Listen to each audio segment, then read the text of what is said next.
हिमाचल मंत्रिमंडल की आज बैठक होगी। सीएम सुखविंदर सिंह सुक्खू बैठक की अध्यक्षता करेंगे।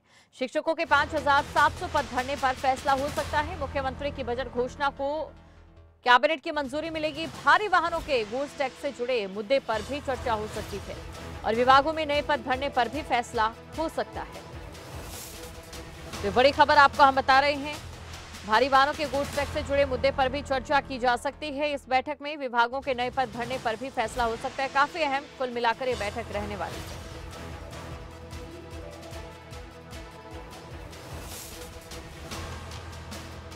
खबर पर अधिक जानकारी के साथ संवाददाता प्रदीप ठाकुर हमारे साथ इस समय शिमला से ब्यूरो लाइव जुड़ चुके हैं। प्रदीप, तो देखिए, जिस तरीके से आज ये कैबिनेट की बैठक होने जा रही है, कितना खास इस बैठक को माना जाए, चाहे बात विभागों में खाली पड़े पदों को लेकर की जाए या शिक्षकों की भर्ती को लेकर की जाए?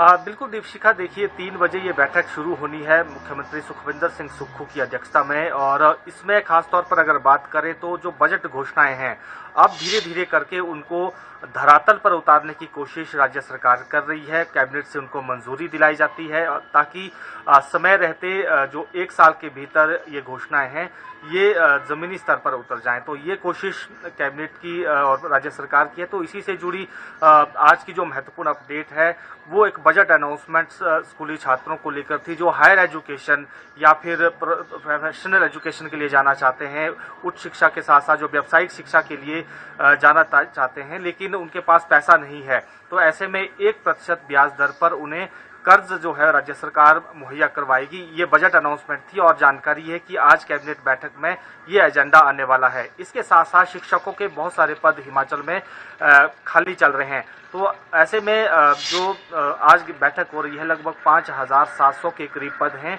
जिसमें ज़्यादातर टीजीटी के पद हैं, तो उनको भरने की भी मंजूरी कैबिनेट आज दे सकती है। इसके साथ साथ जो भारी वाहन है, खासतौर पर ट्रकों की अगर बात करें तो उसमें गुड्स टैक्स में जो है पहले उनको राहत दी गई थी और उसकी मियाद अब खत्म होने वाली है। तो उससे जुड़ा एक एजेंडा भी आज कैबिनेट बैठक में आएगा। और काफ़ी सारे ऐसे विभाग हैं जिनमें पद खाली चल रहे हैं, उनको भी अब बारी बारी करके भरा जा रहा है। तो कुछ जगह नए पद सृजित किए जा सकते हैं। इसके साथ साथ कुछ तहसील उप तहसील इस तरह से उनको अपग्रेड भी किया जा सकता है या नए तहसील उप तहसील भी खोले जा सकते हैं। कुछ इस तरह के एजेंडा आइटम भी आज की कैबिनेट बैठक में आ सकते हैं। जी दीपशिखा।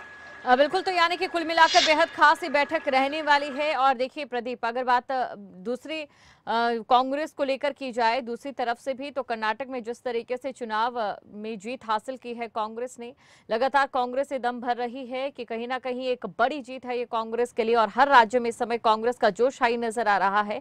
तो ऐसे में ये जो कैबिनेट की बैठक होने जा रही है, तो इसको लेकर भी कहीं ना कहीं आगे और भी फैसले हो सकते हैं, क्योंकि इस समय कांग्रेस जो है काफी उत्साहित भी नजर आ रही है और एक बार फिर से जनता का दिल जीतने के मूड में नजर आ रही है।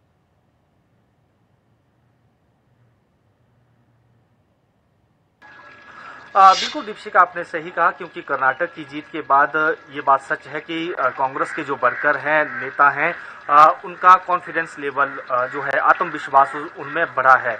और यही वजह है कि अब 2024 को वो आसान लड़ाई मानकर चल रहे हैं कि हम इस लड़ाई को जीत भी सकते हैं।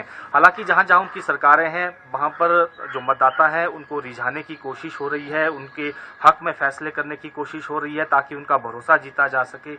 हिमाचल प्रदेश की भी बात करें तो यहाँ कांग्रेस पार्टी है और जिस तरह से कैबिनेट बैठकों के जरिए बड़े महत्वपूर्ण फैसले लिए जाते हैं, तो कोशिश यही रहती है कि लोगों तक जो है सरकार की योजनाएं पहुंचे और लोगों को लाभ पहुंचे।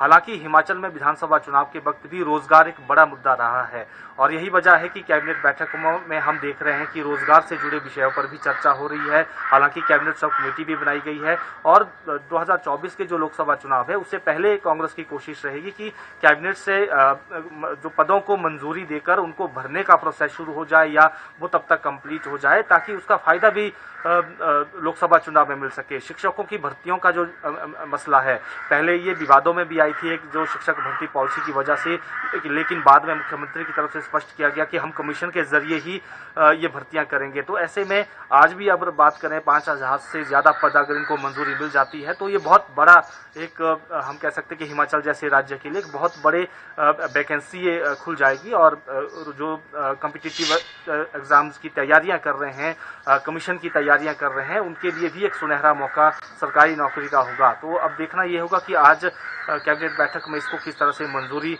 मिलती है, क्या सभी पदों को मंजूरी दी जाती है या फिर कम पदों को मंजूरी दी जाती है। हालांकि वित्त विभाग ने पहले ही परमिशन दे दी है पदों को भरने को लेकर, तो ऐसे में अब कैबिनेट की अंतिम मुहर लगनी है। लेकिन जो फैसले अभी हो रहे हैं उसको इसी ध्यान में रखकर। शुक्रिया प्रदीप जुड़ने के लिए, तमाम जानकारी को दर्शकों तक पहुंचाने के लिए।